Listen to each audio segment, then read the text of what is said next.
चलो स्टार्ट करते हैं वीडियो और चैप्टर नंबर फर्स्ट। तो बेटा देखो चैप्टर का नाम क्या है, केमिकल रिएक्शन एंड इक्वेशन। तो नाम से ही स्टार्ट करते हैं कि केमिकल रिएक्शन होता क्या है। तो केमिकल रिएक्शन का मतलब होता है बेटा the transformation of chemical substance into another chemical substance. मतलब कोई भी एक सब्सटेंस अगर दूसरे सब्सटेंस में चेंज होता है तो उसे बोलते हैं बच्चों केमिकल रिएक्शन। केमिकल रिएक्शन में एग्जैक्टली होता क्या है, कोई भी एक नया सब्सटेंस फॉर्म होता है बच्चों, एक नया सब्सटेंस फॉर्म होता है। देखो मैंने यहाँ नीचे लिख भी दिया है कि what is chemical reaction means. Chemical reaction में एग्जैक्टली होता है क्या बच्चों, एक न्यू सब्सटेंस फॉर्म होता है ना। मैंने तो देखो यहाँ पे लिखा हुआ भी, मैं आपको शो करता हूँ, दिस इज हाँ।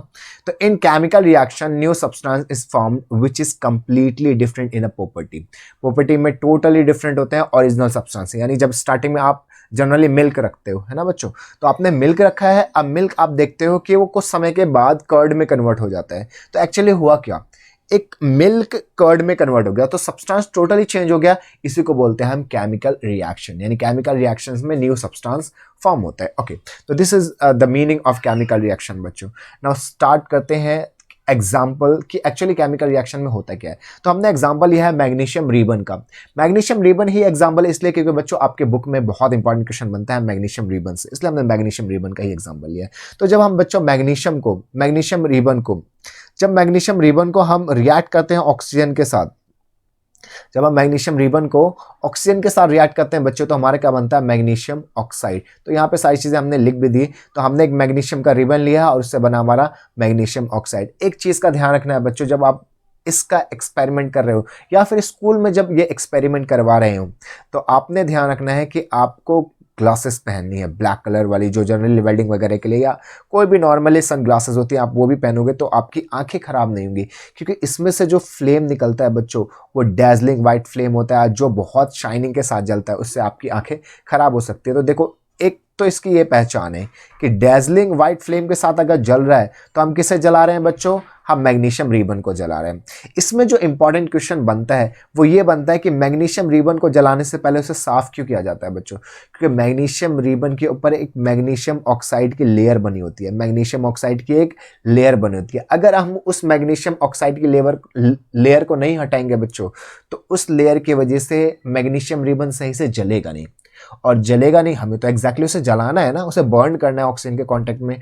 तो ऑक्सीजन के कांटेक्ट में वो बर्न हो ही नहीं पाएगा, क्योंकि उसके ऊपर तो एक लेयर है, उस लेयर की वजह से वो बर्न नहीं होगा। इसलिए हमें उस प्रोटेक्टिव लेयर को पहले रिमूव करना पड़ेगा। अगर हम रिमूव नहीं करेंगे तो मैग्नीशियम रिबन सही से बर्न नहीं होगा। सो दैट हम फर्स्टली क्या करते हैं, उसको रिमूव करते हैं, है ना।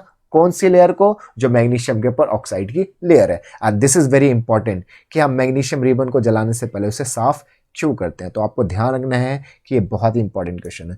तो नेक्स्ट स्टार्ट है बेटा हमारा, देखो अब केमिकल रिएक्शन तो क्या होता है हमने पढ़ लिया, बट केमिकल रिएक्शन में हम ऑब्जर्व क्या क्या करते हैं, मतलब हमें कैसे पता चलेगा कि कोई भी रिएक्शन केमिकल रिएक्शन है। तो कैसे कैसे पता चल सकता है आपको कि कोई भी रिएक्शन केमिकल रिएक्शन है, अगर उसका स्टेट बदल रहा हो। अगर स्टेट बदल रहा हो बच्चों तो केमिकल रिएक्शन है। जरूरी नहीं है केमिकल रिएक्शन हो, फिजिकल भी हो सकता है, बट जनरली बहुत सारे केमिकल रिएक्शंस में स्टेट भी चेंज होता है। किसी किसी में स्टेट चेंज होने का मतलब केमिकल रिएक्शन नहीं होता। जैसे वाटर से आइस में कन्वर्ट होना, स्टेट चेंज हुआ but this is not chemical reaction, this is actually physical reaction, है ना। तो बट मैक्सिमम रिएक्शन जिसमें स्टेट चेंज होता है वो जनरली हमारा केमिकल रिएक्शन ही होता है। नाउ चेंज इन कलर, बच्चों अगर आपने दो चीजों को कंबाइन किया है ना, अगर आपने दो सब्सटेंस को कंबाइन किया और कंबाइन करने के बाद आप देख रहे हो कि उनका कलर चेंज हो रहा है दोनों का, मतलब पहले दोनों ही कलरलेस थे, आपने कंबाइन किया येलो कलर का कोई नया सॉल्यूशन बन गया, दैट मीन्स कलर चेंज हुआ है। इसका मतलब उन दोनों में कुछ तो चेंज ऐसा हुआ है जिसकी वजह से कलर चेंज हुआ है। दैट वाज व्हाट, है ना, वो क्या था, that was your chemical reaction. Okay, now evolution of gas, मतलब हमने क्या किया, हमने दो सब्सटेंस को मिलाया और हम देख रहे हैं उसमें से गैस निकल रही है ना बच्चों।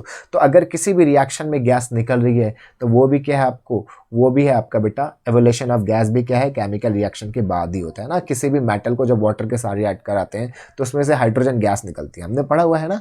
जब भी हम किसी मेटल को किसी एक एग्जाम्पल लेते हैं बेटा, सोडियम को अगर हम किसी एसिड के साथ रिएक्ट कराएंगे बेटा, है ना, HCl के साथ रिएक्ट कराए तो जनरली NaCl के साथ रिएक्ट कर लेता है और हमारा NaCl सॉल्ट बनता है बच्चों, और उसमें से एक गैस निकलती है हाइड्रोजन। तो हाइड्रोजन गैस अगर निकल रही है तो ये तभी पॉसिबल है ना, HCl में तो ना सोडियम में हाइड्रोजन है ना HCl में, है बेटा, लेकिन गैस के फॉर्म में नहीं है, लिक्विड के फॉर्म में। बट गैस के फॉर्म में कैसे कन्वर्ट हुआ? जब इन दोनों में कोई ना कोई रिएक्शन हुआ। बिना इस रिएक्शन के हाइड्रोजन गैस निकलना इज नॉट पॉसिबल, है ना। तो हाइड्रोजन गैस तभी निकल रही है जब ये दोनों रिएक्ट कर रहे हैं, है ना। तो इवोल्यूशन ऑफ गैस भी क्या है? केमिकल रिएक्शन है। Now change in temperature. आप देख रहे हो दो लिक्विड हमने लिए, अब दोनों ही लिक्विड का टेम्परेचर नॉर्मल था, रूम टेम्परेचर। बट जैसे मैंने उनको मिलाया, आप देखते हो, आप अगर आपके पास कोई एसिड है, HCl है, ये H2SO4 है, जब आप इसमें बच्चों वाटर डालोगे ना, ठीक है, जब आप क्या करोगे, वाटर डालोगे, आप देखोगे कि जिसमें आप जिस कंटेनर में एसिड है उसमें वाटर डाला, वो बहुत ज़्यादा हीट रिलीज करता है बच्चों, बहुत ज़्यादा क्या करता है? हीट रिलीज करता है, हीट रिलीज करता है, क्योंकि ये बहुत ही ज़्यादा एक्सोथर्मिक रिएक्शन होता है। एक्सोथर्मिक का मतलब जब हमने इन दोनों को मिलाया, वाटर को और किसी भी एसिड को, तो बहुत ज़्यादा अमाउंट में हीट निकलने लगा, है ना, टेम्परेचर चेंज हो रहा है। तो टेम्परेचर चेंज होना, इवोल्यूशन ऑफ गैस होना, कलर चेंज होना, या किसी भी स्टेट का चेंज होना सब्सटेंस के, ये सारी पहचान है कि केमिकल रिएक्शन हुआ है। तो हम आराम से देखकर बता सकते हैं कि केमिकल रिएक्शन हुआ है। तो आपके में क्वेश्चन आ सकता है कि हमें कैसे पता चलेगा कि केमिकल रिएक्शन हुआ है? तो केमिकल रिएक्शन हुआ है ये बताने के लिए ये 4 चीजें हैं। अगर इनमें से कुछ भी हुआ है, दैट मीन्स केमिकल रिएक्शन हुआ है। ओके, तो नेक्स्ट है बच्चों केमिकल रिएक्शन में पहचान। ओके, देखो तो केमिकल रिएक्शन में कुछ टर्म्स है बेटा। ये जो आपके लेफ्ट साइड में लिखे हुए हैं, ये रिएक्शन में पार्टिसिपेट कर रहे हैं, मतलब इनकी वजह से रिएक्शन हो रहा है। तो जो एलिमेंट या मॉलिक्यूल्स या सब्सटेंस बच्चों केमिकल रिएक्शन में पार्टिसिपेट करते हैं, उनको बोलते हैं हम रिएक्टेंट। क्या बोलते हैं हम उनको? रिएक्टेंट। ठीक है, तो ऑल दो सब्सटेंस बच्चों जो केमिकल रिएक्शन में पार्टिसिपेट कर रहे हैं, उनको हम क्या बोलते हैं? रिएक्टेंट। और जो इधर लिखा हुआ है बच्चों, उसको हम क्या बोलते हैं? प्रोडक्ट। तो केमिकल रिएक्शन में जो रिएक्शन में पार्टिसिपेट करते हैं उनको रिएक्टेंट बोलते हैं, और जो नया सब्सटेंस फॉर्म होता है उसको हम प्रोडक्ट बोलते हैं। तो केमिकल रिएक्शन हम लिखते क्यों हैं? बात यह है कि हम केमिकल रिएक्शन लिखते क्यों हैं? ऐसे क्यों लिखा? नाम क्यों नहीं लिखा हमने यहाँ पूरा हाइड्रोजन, यहाँ पे पूरा ऑक्सीजन क्यों नहीं लिखा बच्चों? यहाँ पे हमने पूरा का पूरा वाटर क्यों नहीं लिखा? हमने H2O2 और H2O क्यों लिखा? क्योंकि बेटा केमिकल इक्वेशन क्या है? एक रिप्रेजेंटेशन है। देखो यहाँ पे लिखा हुआ है, chemical equation is a way to represent the chemical reaction in concise, छोटे फॉर्म में लिखना बेटा, और इंफॉर्मेटिव वे। इंफॉर्मेटिव मतलब यहाँ पे मैं ब्रैकेट में जी लिख देता हूँ, यहाँ पर ब्रैकेट में जी लिख देता हूँ, तो मुझे अगर मैं सिर्फ हाइड्रोजन लिखूंगा बच्चों तो नहीं पता चलेगा कि गैस है या लिक्विड है। बट अगर मैं हाइड्रोजन के आगे गैस लिख देता हूँ, जी लिख देता हूँ, तो उससे मुझे पता चल जाएगा जी मतलब गैस है। एल लिख देता हूँ मतलब हाइड्रोजन लिक्विड फॉर्म में। ऑक्सीजन के आगे जी लिख देता हूँ मतलब ऑक्सीजन गैसेस फॉर्म में। तो हमें और इंफॉर्मेशन देता है। जैसे मैं यहाँ पे एल लिख देता हूँ, इसका मतलब वाटर कैसा है? लिक्विड के फॉर्म में। अगर मैं यहाँ एल के जगह जी लिख देता हूँ बच्चों, इसका क्या मतलब है कि जो वाटर है वो वेपर के फॉर्म में, गैस के फॉर्म में, है ना। तो हमें ये ज्यादा इंफॉर्मेशन देता है, बहुत कौन साइज में, है ना, मतलब छोटे फॉर्म में बहुत ज्यादा इंफॉर्मेशन देते हैं ना। हम क्या करते हैं, किसी भी इक्वेशन को इतना बड़ा ना लिखकर हम छोटा करके लिखते हैं ताकि लिखना भी आसान हो, है ना। तो सिंबॉलिक फॉर्म में लिखते हैं बच्चों, हम सिंबल्स के फॉर्म में लिखते हैं, इसी को हम बोलते हैं केमिकल इक्वेशन। तो अगर आपसे पूछा जाए कि हम केमिकल इक्वेशन क्यों लिखते हैं, पूरा नाम क्यों नहीं लिखते हैं? बिकॉज बेटा for convenience symbol of substance is used to represent the chemical equation. क्यों बेटा? क्योंकि ये बहुत ही कॉन्साइज फॉर्म में होता है और इंफॉर्मेटिव होता है, मतलब ज्यादा से ज्यादा छोटी चीज में ज्यादा इंफॉर्मेशन देता है, इसलिए हम केमिकल इक्वेशन लिखते हैं। ओके, नेक्स्ट इस बच्चों मैंने अभी आपको बताया व्हाट इज रिएक्टेंट और व्हाट इज प्रोडक्ट, है ना। मैंने आपको अभी बताया ना कि रिएक्टेंट क्या होता है, प्रोडक्ट क्या होता है। तो बेटा what is reactant? Reactant generally वो सब्सटेंस होता है जो केमिकल रिएक्शन में पार्टिसिपेट करता है, केमिकल रिएक्शन में पार्टिसिपेट करता है। तो वो एलिमेंट, मॉलिक्यूल्स या कंपाउंड जो रिएक्शन में पार्टिसिपेट करते हैं उनको हम रिएक्टेंट बोलते हैं। और इन दोनों को मिलाने के बाद जो नए सब्सटेंस बनते हैं, न्यू सब्सटेंस बनते हैं, उनको हम क्या बोलते हैं? उनको प्रोडक्ट बोलते हैं। तो product is what?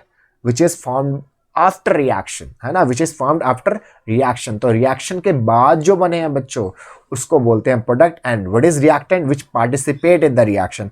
All those element और substances which participate in the reaction is called reactant, है ना। मैंने देखो यहाँ पे डेफिनेशन भी लिखा, substance which takes part in the chemical reaction, है ना। जो केमिकल रिएक्शन में पार्टिसिपेट करता है, जो पार्ट लेता है, उनको हम रिएक्टेंट बोलते हैं। And what is product?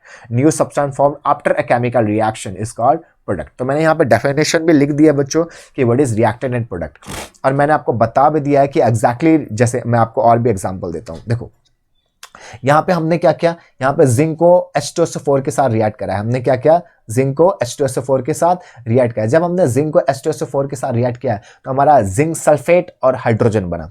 तो यहाँ पे जिंक और H2SO4 ने बच्चों रिएक्शन कराया, तो इसको हम क्या बोलेंगे, इसको बोलेंगे हम reactant.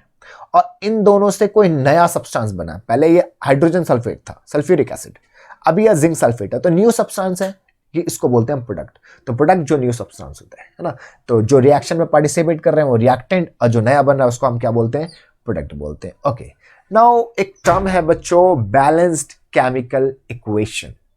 Now what is this balanced chemical equation? तो exactly law of conservation of mass कहता है कि जब हम कोई भी रिएक्शन करते हैं तो जितना हमने रिएक्टेंट मिला है ना, हमें उतना प्रोडक्ट मिलना चाहिए। ना ही कोई रिएक्टेंट का लॉस होना चाहिए, ना ही कोई हमें एक्स्ट्रा रिएक्टेंट मिलना चाहिए। ठीक है, इसमें से कुछ भी नहीं होना चाहिए। जो भी आपने रिएक्टेंट, अगर आपने 10 ग्राम रिएक्टेंट मिलाया है, आपने 10 ग्राम रिएक्टेंट यूज किया है, तो आपका प्रोडक्ट भी 10 ग्राम ही मिलना चाहिए, ना कम मिलना चाहिए ना ज्यादा मिलना चाहिए, है ना। This is the law of conservation of mass. Mass neither created not destroyed, है ना, नेदर बी क्रिएटेड और not be destroyed in a chemical reaction.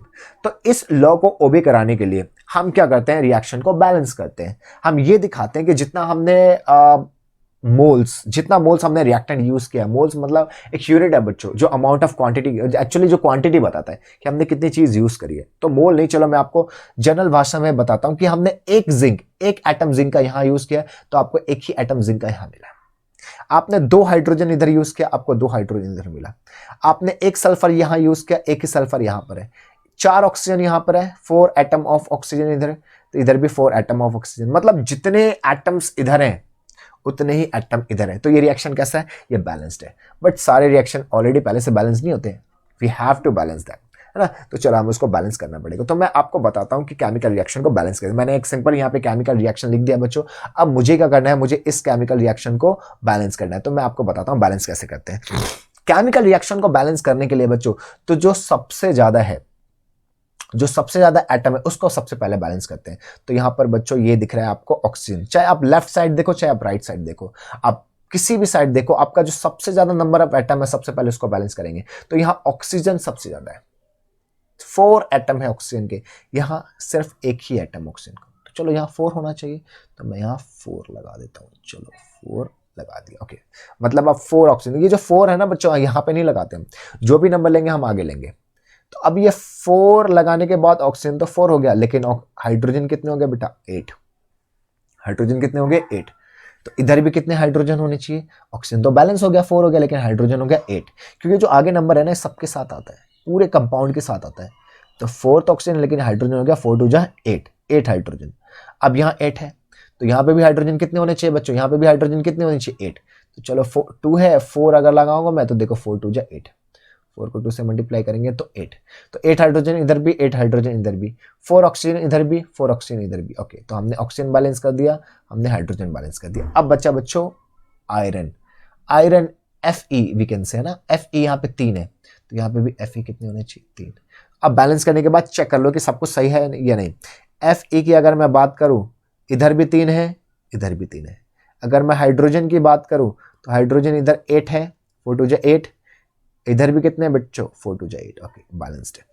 अगर मैं ऑक्सीजन की बात करूं, तो ऑक्सीजन कितना है इधर, 4 ऑक्सीजन है, 4 ऑक्सीजन। इधर कितना ऑक्सीजन है बच्चों, इधर भी 4 ऑक्सीजन। तो आप देख रहे हो जितने नंबर ऑफ एटम, 3 ही है, आयरन हाइड्रोजन एंड ऑक्सीजन, जितने number of atom left hand side पे है, लेफ्ट हैंड साइड पे, उतना ही आपका राइट हैंड साइड पे है ना। तो number of elements in left hand side and right hand same, and this reaction is your balance chemical equation, है ना। तो केमिकल इक्वेशन को बैलेंस करने का सबसे पहला रूल, जो सबसे ज्यादा नंबर ऑफ एटम है बच्चों सबसे पहले उसको देखना है। ओके, चलो एक और देखते हैं, है ना, जिन बच्चों को नहीं समझ में एक और देखते हैं। तो दिस ओके, अब नेक्स्ट केमिकल रिएक्शन को हम बैलेंस करते हैं बच्चों। देखो इसमें एक चीज आप ध्यान दो कि यहाँ पे जो ऑक्सीजन है ना बच्चों, इस ऑक्सीजन पे जो नंबर ऑफ एटम है वो 2 है। यहाँ पे जो ऑक्सीजन है ना, यहाँ पे नंबर ऑफ एटम 3 है, मतलब सबसे ज्यादा तो यहाँ पे ऑक्सीजन ही है, लेकिन एक ऑड है एक इवन है। तो जब भी आपके पास ऐसी कंडीशन हो ना कि एक ऑड हो और एक इवन हो बच्चों, तो आपने फर्स्टली आपको उसको चेंज करना है। मतलब एक 3 है एक 2 है, आप उसको बैलेंस नहीं कर सकते। अगर दोनों ही इवन है दोनों ही ऑड है तो आप उसको बैलेंस कर सकते हैं, बट अगर एक इवन एक ऑड है तो आपको इसको बैलेंस करने के लिए ना आप सबसे पहले इनका एलसीएम ले लो। जब आप इसका एलसीएम लोगे ना, आपको एलसीएम मिलेगा 6। मतलब यहाँ पे 2 ऑक्सीजन है, एलसीएम आया 6, मतलब अब हमें कितने ऑक्सीजन करने हैं, अब हमें 6 ऑक्सीजन करने हैं बच्चों, 6, मतलब जितना एलसीएम आता है आप उतना लेकर आ जाओ। मतलब 2 है यहाँ पे ऑक्सीजन, आप यहाँ 3 लगाओगे, देखो 3 2 6 ऑक्सीजन हो गया। यहाँ पे कितना 3 है, 6 लाना है, 2 से मल्टीप्लाई कर दो, 3 2 6। मतलब जब भी एक ऑड नंबर ऑफ एटम हो, एक इवन नंबर ऑफ एटम हो, आपको उसको बैलेंस करने के लिए आप उसका एलसीएम ले लो। मैंने एलसीएम लिया 6 आया, मतलब अब मुझे दोनों तरफ जो नंबर ऑफ ऑक्सीजन है वो 6 करना है। तो मैंने यहाँ 3 लगाया बच्चों, यहाँ पे 3 लगाया ताकि 3 2 6 हो जाए, यहाँ पे 3 पहले से था, 2 लगाया, 3 2 6 हो जाए, मतलब oxygen is balanced. Okay, now second मैंने देखा, उसके बाद कार्बन यहाँ 3 है तो यहाँ पे भी कार्बन 3 होना चाहिए, ठीक है, बैलेंस हो गया कार्बन में। फिर यहाँ पे आयरन 1 है, यहाँ पे आयरन 2 है, सॉरी 2 2 4 है बच्चों, देखो 2 2 4, मतलब पूरे के साथ मल्टीप्लाई होता है, मैंने आपको बताया पहले ही, 2 2 4, तो यहाँ पे भी 4 होने चाहिए, दिस इज बैलेंस्ड है ना। तो आप चेक कर लो ऑक्सीजन कितना 6 दोनों तरफ, आयरन कितना 2 2 4 है, इधर भी आयरन 4 है, ऑक्सीजन कितना, ऑक्सीजन हो चुका है, कार्बन कितने, कार्बन 3 है, इधर भी 3 है, मतलब ये बैलेंस्ड हो चुका है। ओके, एक और एग्जांपल देखते हैं बच्चों, एक और बैलेंस कर, चलो ये आपका होमवर्क है, चलो आप इसको होमवर्क में करके लाओगे। नेक्स्ट टॉपिक करते हैं बच्चों, तो कॉम्बिनेशन रिएक्शन। तो कॉम्बिनेशन रिएक्शन क्या होता है बच्चा, नाम से ही पता चल रहा है, कॉम्बिनेशन रिएक्शन मतलब दो चीजों को हम कंबाइन करने वाले हैं। तो दो चीजों को कंबाइन करके जो भी फॉर्मेशन होती है उसको बोलते हैं हम combination reaction. In a combination reaction 2 और more reactants combine to form one product, मतलब 2 या 2 से ज्यादा चीजें, मतलब बच्चों ए और बी दो चीजें हैं, ये दोनों रिएक्ट करके क्या बनाएंगी, आपकी एक कंपाउंड बनाएगा सी। मतलब दो मिलाओ या 3 मिलाओ या 4 मिलाओ, कितने भी चीजों को मिलाओ, आपको उनको कंबाइन करना है, कंबाइन करके एक प्रोडक्ट बनेगा। तो इस रिएक्शन को क्या बोलते हैं हम, कॉम्बिनेशन रिएक्शन। तो अ कॉम्बिनेशन रिएक्शन इन विच 2 और more element combine to form one product is called combination reaction. इसका एक एग्जांपल मैंने बच्चों मैग्नीशियम वाला ही लिया है, कि जब मैग्नीशियम को ऑक्सीजन के साथ रिएक्ट कराया जाता है तो मैग्नीशियम ऑक्साइड, अब देख रहे हो कि 2 रिएक्टेंट है यहाँ पर, है ना, 2 रिएक्टेंट है, लेकिन प्रोडक्ट कितना फॉर्म हो रहा है, ओनली 1। तो ऐसे रिएक्शन जिसमें 2 या 2 से ज्यादा रिएक्टेंट फॉर्म करते हैं सिंगल प्रोडक्ट, उसको बोलते हैं हम कॉम्बिनेशन रिएक्शन। आई होप आपको कॉम्बिनेशन रिएक्शन क्लियर हो गया होगा। नेक्स्ट टॉपिक करते हैं बच्चों, displacement reaction, sorry decomposition reaction. तो डीकंपोज का मतलब होता है ब्रेक होना, टूटना, है ना। मान लो एक कंपाउंड है मेरे पास ए बी, मैंने उसको हीट किया, हीट करने के बाद ए अलग हो गया, बी अलग हो गया, मतलब एक कंपाउंड था 2 चीजों से बना था, लेकिन जैसे मैंने इसको गर्म किया ना वो 2 अलग अलग हो गए। तो डीकंपोजिशन का मतलब ही होता है बच्चों टूटना, ठीक है। तो reaction in which one compound decomposes, decompose मतलब टूटे, इन 2 और मोर कंपाउंड्स और एलिमेंट्स, चाहे वो कंपाउंड के फॉर्म में टूटे चाहे वो एलिमेंट के फॉर्म में टूटे, अगर वो ब्रेक हो रहे हैं, वो टूट रहे हैं, वो डिकम्पोज हो रहे हैं, तो ऐसे रिएक्शन को हम क्या बोलते हैं, डीकंपोजिशन रिएक्शन बोलते हैं, ठीक है। ओके, यहाँ पे एक एग्जांपल है बच्चों, व्हेन कैल्शियम कार्बोनेट को जब हम हीट करते हैं बच्चों, ये हीट का साइन है, तो जब आप इसको हीट करते हो तो आपका क्या बनता है, कैल्शियम ऑक्साइड बनता है, और क्या बनता है बच्चों, CO2।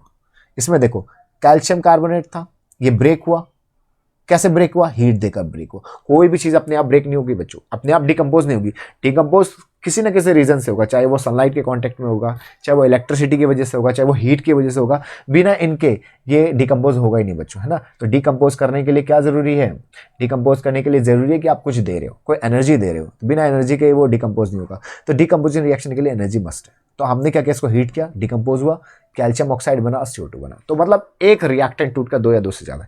अब डिकम्पोजिशन के टाइप्स हैं, तो सबसे पहला टाइप देखते हैं डिकम्पोजिशन का, this is your thermal decomposition.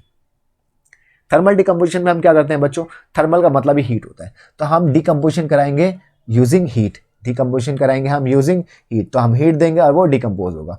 Thermal का मतलब हीट, तो थर्मल डिकम्पोजिशन का मतलब हीट की वजह से डिकम्पोजिशन, हीट की वजह से डिकम्पोजिशन। तो हम दे रहे हैं हीट, और हीट की वजह से क्या हुआ, डिकम्पोज हुआ, टूटा। देखो बच्चों इसका जो सिंबल है ना वो ये, तो ट्राइंगल आप बना देते हो ना हीट लिखने के वजह, तो इस ट्राइंगल का मतलब भी हीट ही होता है। तो हमने क्या किया, लेड नाइट्रेट को हमने हीट दी, हमारा बना PbO, NO2 और ऑक्सीजन। इस NO2 को बच्चों नाइट्रोजन डाइऑक्साइड बोलते हैं, नाइट्रोजन डाइऑक्साइड, है ना, डाइऑक्साइड। और ये स्पेशली मैंने मेंशन इसलिए किया है क्योंकि ये एक ब्राउन कलर की गैस होती है, ठीक है बेटा, गैस होती है। तो आपसे क्वेश्चन में ये भी कहा जाता है जब हम लेड नाइट्रेट को हम जब हीट करते हैं तो उसमें से एक गैस निकलती है, उसका नाम बताओ और उसके लिए रिएक्शन लिखो। तो इसमें से जो गैस निकलती है ब्राउन कलर की वो होती है हमारी NO2। तो आपको ये याद रखना है। और जब कॉपर कार्बोनेट को बच्चों जब आप हीट करते हो तो वो जनरली ग्रीन कलर का होता है, हीट करने के बाद ये ब्लैक कलर का हो जाता है कॉपर ऑक्साइड और CO2 बन। ठीक है। तो this is your thermal decomposition. Why बच्चों? क्योंकि इसमें हम हीट दे रहे हैं, ठीक है। तो decomposed compound is decomposed because of heating, so this reaction is called thermal decomposition. तो हीटिंग की वजह से अगर कोई सब्सटेंस डिकम्पोज होता है उसको हम थर्मल डिकम्पोजिशन बोलते हैं। उसके बाद नेक्स्ट है हमारा बच्चों इलेक्ट्रोलाइटिक डिकम्पोजिशन। इलेक्ट्रोलाइटिक मतलब होता है इलेक्ट्रिसिटी की वजह से, ठीक है। आप देखो, आपके पास एक कंटेनर है, आपके पास एक कंटेनर है, तो आपने एक कंटेनर लिया, इसमें पास करा रहे हो आप इलेक्ट्रिसिटी। ये बैटरी है बच्चों, शेल बोल लो आप या बैटरी बोल लो ना, शेल बैटरी है। तो आपके पास एक बैटरी है, आपने यहाँ से इलेक्ट्रिसिटी पास कराया है ना, आपने इलेक्ट्रिसिटी पास कराया। इलेक्ट्रिसिटी पास कराने, इसमें वाटर है, पूरा फील्ड है वाटर, जैसे वाटर फील्ड है, जैसे आप इसको हीट करते हैं ना, ये दो भागों में बढ़ जाता है, H2 और O2, दो भागों में बढ़ गया, H2 अलग O2 अलग, है ना। तो कुछ H2 यहाँ पर मान लो और O2 यहाँ पर। लेकिन आप एक चीज ऑब्जर्व करोगे कि जितना गैस O2 का, मतलब अगर यहाँ 1 ग्राम O2 इकट्ठा हो रहा है ना बच्चों, तो यहाँ पे 2 ग्राम H2 इकट्ठा होगा, मतलब डबल। एक क्वेश्चन भी आता है कि जब हम वाटर का इलेक्ट्रोलिसिस करते हैं तो हम देखते हैं कि एक तरफ जो गैस है वो दूसरी तरफ से डबल है। रीजन बच्चों कि ये इसलिए होता है क्योंकि जब हम इलेक्ट्रोलिसिस करते हैं तो जब ये डिकम्पोज होते हैं तो 2 मॉलिक्यूल ऑफ हाइड्रोजन फॉर्म होता है और ऑक्सीजन का सिर्फ एक ही मॉलिक्यूल फॉर्म होता है ना। This is the reason behind it. Okay, तो नेक्स्ट इज बच्चों फोटोलिसिस, है ना। फोटो डिकम्पोजिशन का, फोटो का मतलब होता है लाइट बच्चों। फोटो का मतलब क्या होता है? लाइट। जैसे थर्मल का मतलब होता है हीट, फोटो का मतलब होता है लाइट। फोटो मीन्स लाइट, ध्यान रखना। तो फोटो डिकम्पोजिशन का मतलब होता है लाइट की वजह से, सनलाइट की वजह से डिकम्पोजिशन। तो हमने यहाँ इसको क्या दिया? सनलाइट दिया, सनलाइट की वजह से ये क्या होगा? डिकम्पोज होगा। देखो जनरली मैंने इन दोनों रिएक्शन को ही इसलिए लिखा है, this is what, silver chloride and this is silver bromide. इन दोनों के बारे में हम बात इसलिए कर रहे हैं क्योंकि बच्चों इसमें एनसीईआरटी में क्वेश्चन है और बहुत इंपॉर्टेंट है कि जब सिल्वर क्लोराइड या सिल्वर ब्रोमाइड को हम सनलाइट के कॉन्टेक्ट में रखते हैं तो उसका कलर क्यों बदल जाता है? बिकॉज बच्चों जो प्योर सिल्वर होता है ना आपका, उसका कलर जो होता है आपका वो होता है ग्रे मेटल। वो जनरली कैसा होता है? Grey metal. और जब ये कंपाउंड के फॉर्म में होता है तब ये ग्रे नहीं होता, कंपाउंड के फॉर्म में इसका कलर डिफरेंट होता है। लेकिन जैसे हम सनलाइट के कांटेक्ट में रखते हैं तो ये डिकम्पोज होते हैं, डिकम्पोज होने के बाद ये प्योर सिल्वर में कन्वर्ट हो जाते हैं जो कि ग्रे कलर का होता है। तो क्वेश्चन आता है कि जब हम सिल्वर क्लोराइड को सनलाइट में रखते हैं उसका कलर ग्रे क्यों हो जाता है? बिकॉज व्हेन AgCl और AgBr exposed in a sunlight, it decomposes and forms a pure silver which is gray in color. That's why the color is changes. इसके वजह से कलर क्या हो जाता है? बदल जाता है। And these two reactions are very important. साथ में बच्चों ये फोटोग्राफिक, वाइट फोटोग्राफिक में भी यूज किया जाता है AgBr। तो ये भी ध्यान रखना कि जो आपकी जो पेपर की कोटिंग होती है ना, सिल्वर क्लोराइड की ही होती है और जनरली AgBr की होती है। तो ध्यान रखना कि हम इसको वाइट फोटोग्राफी में भी यूज करते हैं AgBr को, ठीक है। सिल्वर क्लोराइड जनरली डिकम्पोज होने के बाद कलर क्यों बदलता है? क्योंकि प्योर जो आपका सिल्वर होता है उसका कलर डिफरेंट होता है। तो next is your displacement reaction बच्चों। Now what is displacement reaction is exactly, देखो होता क्या, आपके पास कोई भी एक एलिमेंट है, मान लो A, है ना, A, इसने BC के साथ रिएक्ट किया। मैंने देखा कि यहां से A ने B को हटा दिया, A ने B को हटाया बच्चों। जब A ने B को हटाया तो आपका B तो हट गया, अब बनेगा AC और B। यहां पे हुआ क्या है, A ने B को इसलिए हटाया बच्चों बिकॉज A हाई रिएक्टिव है। क्या है? हाई रिएक्टिव है। हाई रिएक्टिव होने की वजह से A ने B को हटाया। अगर लो रिएक्टिव होता तो क्या होता? क्या हटा पाता? पॉसिबल ही नहीं था बच्चों। कोई भी तगड़ा बंदा ही वीक को हटा सकता है, खतरनाक बंदा ही वीक को हटा सकता है। अगर मैं आपको ये बोलूँ को कोई वीक बंदा किसी खतरनाक तगड़े बंदे को हटा सकता है, नॉट पॉसिबल भाई, फोड़ देगा वो बंदा उसको, है। तो ध्यान रहे कि हाई रिएक्टिव एलिमेंट ही हमेशा लो रिएक्टिव को डिस्प्लेस कर सकता है, लो रिएक्टिव कभी डिस्प्लेस नहीं कर सकता। मतलब अगर A ने BC में से B को डिस्प्लेस किया है मतलब A B से ज्यादा रिएक्टिव है। अगर कम रिएक्टिव होता तो डिस्प्लेस नहीं कर पाता। तो डिस्प्लेसमेंट रिएक्शन की कंडीशन क्या है? डिस्प्लेसमेंट रिएक्शन की कंडीशन है कि जो element should be high reactive, ठीक है। अगर हाई रिएक्टिव है तो डिस्प्लेस करेगा, अदरवाइज डिस्प्लेस नहीं करेगा। नाउ इन दिस रिएक्शन बच्चों आयरन क्या कर रहा है? कॉपर को डिस्प्लेस कर रहा है। What is the reason behind it? Because iron is more reactive than copper, है ना। यहाँ पे जिंक बच्चों, यहाँ पे जिंक, इस रिएक्शन में जिंक हाइड्रोजन को डिस्प्लेस कर रहा है because zinc is high reactive than copper.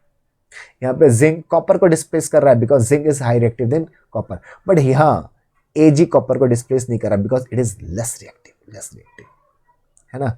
silver is less reactive than copper, so it is not able to displace the copper from the copper nitrate solution, so reaction does not take place, है ना। तो reaction होगा ही नहीं अगर less reactive होगा, क्योंकि वो हटा ही नहीं रहा, वो रिएक्शन ही नहीं कर रहा उसके साथ, वो हटा ही नहीं सकता, वो कॉपर नाइट्रेट का कुछ कर ही नहीं सकता, तो कुछ कर ही नहीं सकता, तो बच्चों रिएक्शन नहीं होगा। रिएक्शन के लिए कंडीशन थी कि वो तभी होगा जब वो हाई रिएक्टिव होगा। नेक्स्ट है बच्चा डबल डिस्प्लेसमेंट रिएक्शन, और ये समझो एग्जैक्टली है क्या। डबल डिस्प्लेसमेंट रिएक्शन में एक्चुअली होता क्या है, डबल डिस्प्लेसमेंट रिएक्शन में हम दोनों ही कंपाउंड लेते हैं और एक कंपाउंड का एक एलिमेंट दूसरे को हटाता है, तो दूसरा अपने आप जिसने उसको हटाया उसकी जगह ले लेता है। ऐसा होता क्या, एग्जैक्टली हुआ क्या, देखो जब ए बी बच्चों टूटता है ना, तो इसमें एक प्लस है और एक माइनस है। इसी तरीके से सी डी में भी है, एक प्लस है और एक माइनस है। इसने ए ने सी को हटाया बच्चों, सी ने ए को हटाया, तो हो क्या रहा है इसे, यहां पर हो क्या रहा है एग्जैक्टली, हो ये रहा है कि इस वाले का प्लस वाला इसके प्लस को हटा रहा है, और सी वाला जो प्लस वाला है वो इसके प्लस को हटा रहा है, तो ये दोनों प्लस के चार्ज एक दूसरे को डिस्प्लेस कर रहे हैं, यानी आयोन्स एक्सचेंज कर रहे हैं। क्या कर रहे हैं, आयोन्स एक्सचेंज कर रहे हैं। तो आयोन्स एक्सचेंज को ही बोलते हैं हम double displacement reaction.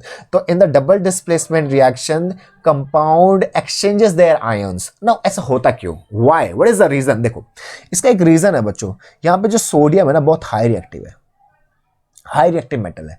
High reactive metal high reactive non metal के साथ रिएक्ट करना चाहता है, और यहाँ पे high reactive non metal chlorine है, मतलब सोडियम चाहता है कि मैं क्लोरीन के साथ होता तो ज्यादा स्टेबल होता, इसलिए सोडियम बेरियम को हटा रहा है, कहता है मैं क्लोरीन के साथ ज्यादा स्टेबल हूं, है ना। तो सोडियम क्या करेगा बच्चों, क्लोरीन के साथ आके स्टेबल हो जाएगा ज्यादा। अभी वो सल्फेट के साथ भी है, बट सल्फेट से ज्यादा कहता है कि मैं इससे ज्यादा सही तरीके से क्लोरीन के साथ रह सकता हूं, इसलिए सोडियम क्या करेगा, क्लोरीन के साथ आ जाएगा। अब जो बेरियम था वो थोड़ा कम रिएक्टिव है, सल्फेट भी कम रिएक्टिव है, तो कम रिएक्टिव वाला कम रिएक्टिव वाले के साथ रहेगा, है ना। तो वही वाली बात है बच्चों, है ना। हाई रिएक्टिव के साथ रहना चाहता है, लो रिएक्टिव लो, यही रीजन है डबल डिस्प्लेसमेंट रिएक्शन का। तो इसमें जो सोडियम है वो बेरियम को हटाएगा, बेरियम जो है वो सोडियम को हटाएगा, और दोनों अपनी अपनी जगह बदल लेंगे, यानी अपने आयंस को एक्सचेंज कर देंगे, and this is double displacement reaction. और जब डबल डिस्प्लेसमेंट रिएक्शन में एक चीज यहां पे फॉर्म हो रही है बच्चों, एक चीज फॉर्म हो रही है, एक व्हाइट कलर का प्रेसिपिटेट फॉर्म हो रहा है ना। What is white colour precipitate means बच्चों, जनरली जब कंपाउंड फॉर्म हो रहा है ना, तो यहाँ पे सॉल्यूशन में बहुत सारे छोटे छोटे ना ऐसे सॉलिड पार्टिकल्स हैं जो कि इस सॉल्यूशन के अंदर इनसॉल्युबल है। क्या है, इनसॉल्युबल है। अगर ये इनसॉल्युबल है मतलब इसके अंदर घुलेगा नहीं। तो अगर किसी भी रिएक्शन में सॉल्यूशन के फॉर्मेशन के साथ साथ कुछ इनसॉल्युबल पार्टिकल भी फॉर्म होते हैं, तो उस इनसॉल्युबल पार्टिकल को हम प्रेसिपिटेट बोलते हैं, और शॉर्टकट में पीपीटी लिख देते हैं। उन इनसॉल्युबल पार्टिकल को हम क्या बोलते हैं, प्रेसिपिटेट। और कोई भी ऐसे रिएक्शन जिसमें प्रेसिपिटेट यानी इनसॉल्युबल पार्टिकल फॉर्म होते हैं, ऐसे रिएक्शन को हम प्रेसिपिटेशन रिएक्शन बोलते हैं, है ना बेटा। Double displacement reaction in which precipitate is form is also known as precipitation reaction. तो ऐसे रिएक्शन, आपको ये सारा लिखने की जरूरत नहीं, आप ये लिखो, अ reaction in which precipitate is formed is called precipitation reaction। तो precipitation reaction ऐसे रिएक्शन जिसमें precipitate होता है। डबल डिस्प्लेसमेंट रिएक्शन जिसमें एक कंपाउंड का आयन दूसरे कंपाउंड के आयन को डिस्प्लेस करे और दूसरा पहले वाले के आयन को डिस्प्लेस करे, मतलब indirectly the compound exchanges their ions. Compound exchanges their reaction in which ions are exchange, जिसमें आयन्स एक्सचेंज होते हैं between the to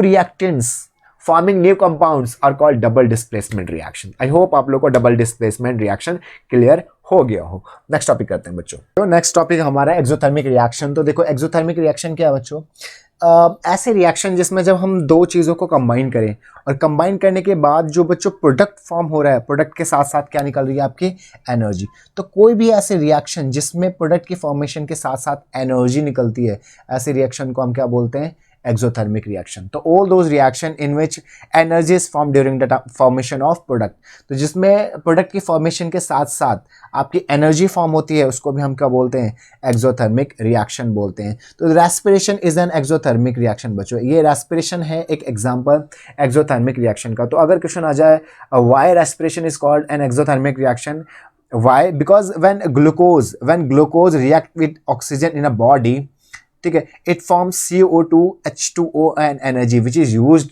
bye our body, ठीक है, which is used by our body. तो जो एनर्जी हमारी बॉडी यूज करता है वो ग्लूकोज की रिएक्शन होती है ऑक्सीजन के साथ, उसके बाद ही फॉर्म होता है बच्चों। तो ग्लूकोज की रिएक्शन ऑक्सीजन के होने के बाद जब क्योंकि एनर्जी फॉर्म होता है, इसलिए रेस्पिरेशन को हम क्या बोलते हैं, एक्सोथर्मिक रिएक्शन बोलते हैं। तो रेस्पिरेशन एग्जैक्टली क्या है बच्चों, break down of glucose in the presence of oxygen. या तो रेस्पिरेशन को हम इसलिए बोलते हैं एक्सोथर्मिक क्योंकि इसमें एनर्जी फॉर्म होती है। ओके, जब क्विकलाइम बेटा जो मार्केट से हम कैल्शियम ऑक्साइड लेकर आते हैं, इस कैल्शियम ऑक्साइड को जब H2O के साथ रिएक्ट कराते हैं, यानी जब आप वाटर ऐड करते हो तो आप देखते हो उसमें कैल्शियम हाइड्रोक्साइड फॉर्म होने के साथ साथ बेटा हीट भी निकलती है। आप जिस कंटेनर के अंदर वाटर ऐड डालोगे ना, आपने क्या किया, आप चूना पत्थर लेकर आए, इसको चूना पत्थर या बुझा हुआ चूना बोलते हैं हिंदी में, है ना, बुझा हुआ चूना। तो जब आप ये मार्केट से लेकर आए और आपने जैसे इसमें कंटेनर के अंदर रखकर वाटर डाला, वाटर डालते ही आप देखोगे कि आपका कैल्शियम हाइड्रोक्साइड फॉर्म होने के साथ साथ क्या हो रही है, हीट रिलीज हो रही है बच्चों। तो जिस भी रिएक्शन में हीट रिलीज होती है उस रिएक्शन को क्या बोलते हैं हम, एक्सोथर्मिक रिएक्शन बोलते हैं। Next one is endothermic reaction. What is endothermic reaction? हमने अभी पढ़ा एक्सोथर्मिक। एक्सोथर्मिक में क्या होता है, हम दो चीज़ों को कंबाइन करते हैं और एनर्जी रिलीज होती है, यानी एनर्जी की फॉर्मेशन भी होती है साथ साथ।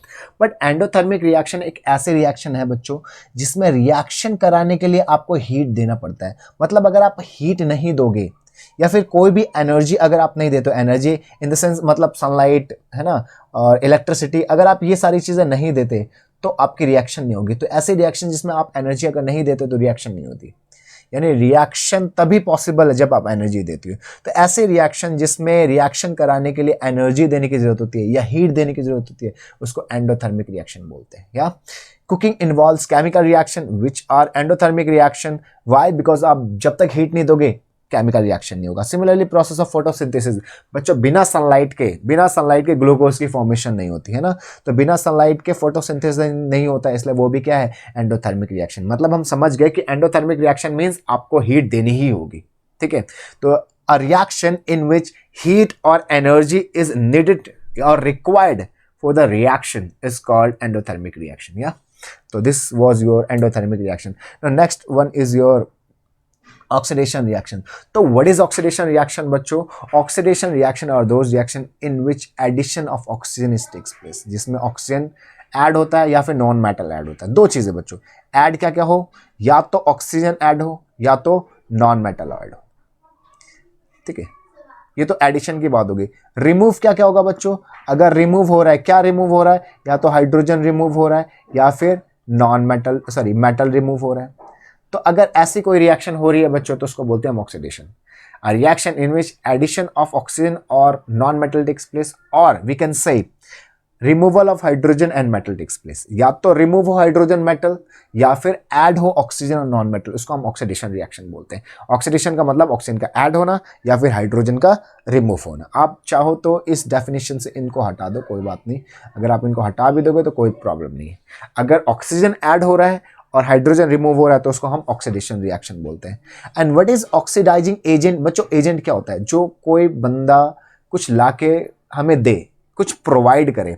तो ऑक्सीडाइजिंग एजेंट आर दो substance which provide hydrogen, which gives hydrogen बच्चों, which gives oxygen, not hydrogen, which gives oxygen। तो oxidizing agent are those which gives oxygen। तो जो रिएक्शन में ऑक्सीजन देता है उसको ऑक्सीडाइजिंग एजेंट बोलते हैं। या तो इस रिएक्शन में देखो बच्चों, आयरन ऑक्सीजन के साथ रिएक्ट करके आयरन ऑक्साइड बना रहा है, तो इसमें ऑक्सीडाइजिंग एजेंट खुद ही ऑक्सीजन है, मतलब खुद ही आके कनेक्ट हो रहा है, खुद ही आके रिएक्ट कर रहा है ना। तो ऑक्सीडाइजिंग एजेंट इसमें खुद ही ऑक्सीजन है, ठीक है। और आयरन का यहाँ पे क्या हो रहा है बेटा? आयरन का यहाँ ऑक्सीडेशन हो रहा है ना। वाई आयरन का ऑक्सीडेशन? क्योंकि आयरन में ऑक्सीजन आके ऐड हो गया। तो एडिशन ऑफ ऑक्सीजन को भी हम ऑक्सीडेशन बोलते हैं, या फिर रिमूवल ऑफ हाइड्रोजन को भी हम ऑक्सीडेशन बोलते हैं। तो नेक्स्ट वन योर रिडक्शन बच्चों, बिल्कुल ऑक्सीडेशन का उल्टा। ऑक्सीडेशन में क्या था? ऐड हो रहा था ऑक्सीजन, इसमें क्या होगा? रिमूव होगा ऑक्सीजन। इसमें क्या होगा बच्चों? रिमूव होगा O2। और ऐड क्या होगा? इसमें ऐड होगा हाइड्रोजन, मतलब उल्टा बिल्कुल। देखो ये था, इसमें हाइड्रोजन आके मिल गया, ये देखो कॉपर निकल गया बाहर बच्चों, और हाइड्रोजन ऑक्सीजन के साथ आ गया। मतलब यहाँ पे हाइड्रोजन का ऑक्सीडेशन हो रहा है क्योंकि हाइड्रोजन के साथ क्या आ गया? ऑक्सीजन। और यहाँ पर कॉपर का क्या हो रहा है बच्चों? देखो यहाँ देखो, कॉपर के साथ ऑक्सीजन था, रिमूव हुआ, रिडक्शन हुआ, क्यों? क्योंकि कॉपर के साथ पहले ऑक्सीजन था, अब नहीं है, अब कॉपर अकेला है तो ऑक्सीजन निकल गया। अगर रिमूवल ऑफ ऑक्सीजन को क्या बोलते हैं? रिडक्शन। और यहाँ पे हाइड्रोजन के साथ ऑक्सीजन नहीं था, अभी आ गया तो इसका ऑक्सीडेशन हुआ। तो इसको हम रिडक्शन रिएक्शन में भी इंक्लूड कर सकते हैं क्योंकि यहाँ पे कॉपर का रिडक्शन हुआ क्योंकि इसमें ऑक्सीजन था, अब नहीं है। और इसको हम रेडॉक्स रिएक्शन भी बोल सकते हैं। What is redox reaction? A reaction in which oxidation and reduction both takes place simultaneously.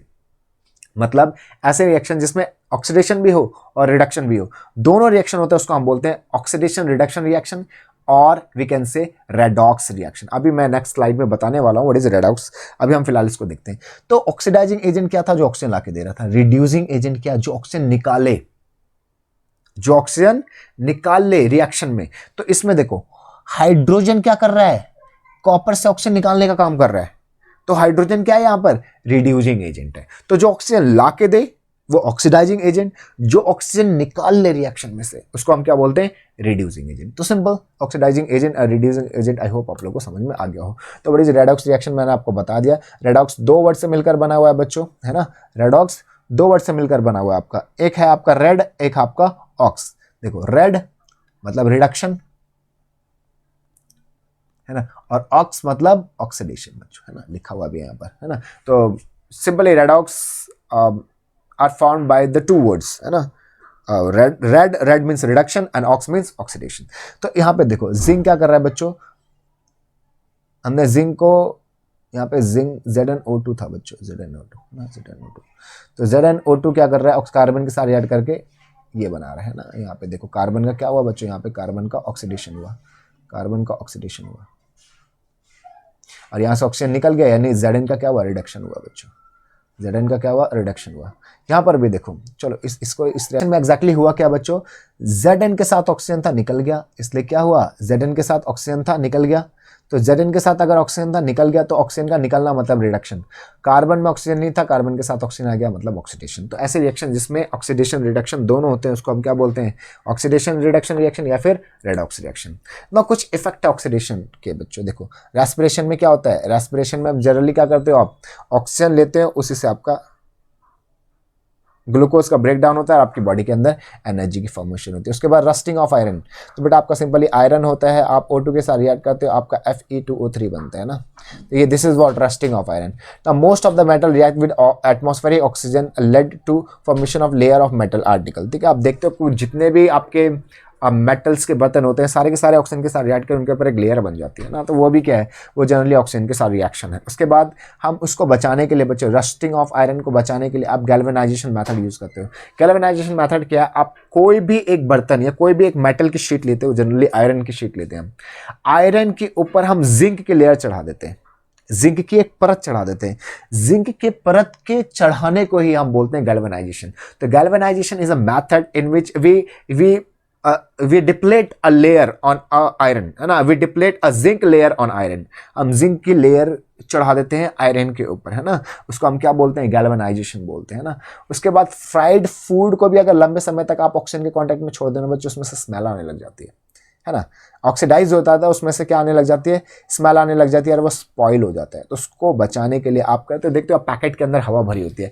Exactly वो हवा नहीं होती बच्चों, वो हवा नहीं होती, वो नाइट्रोजन गैस होती है, उसको प्रोटेक्ट करने के लिए, है ना। नाइट्रोजन गैस ऑक्सीजन के कॉन्टेक्ट में आने नहीं देता उस ऑयली फूड को, है ना।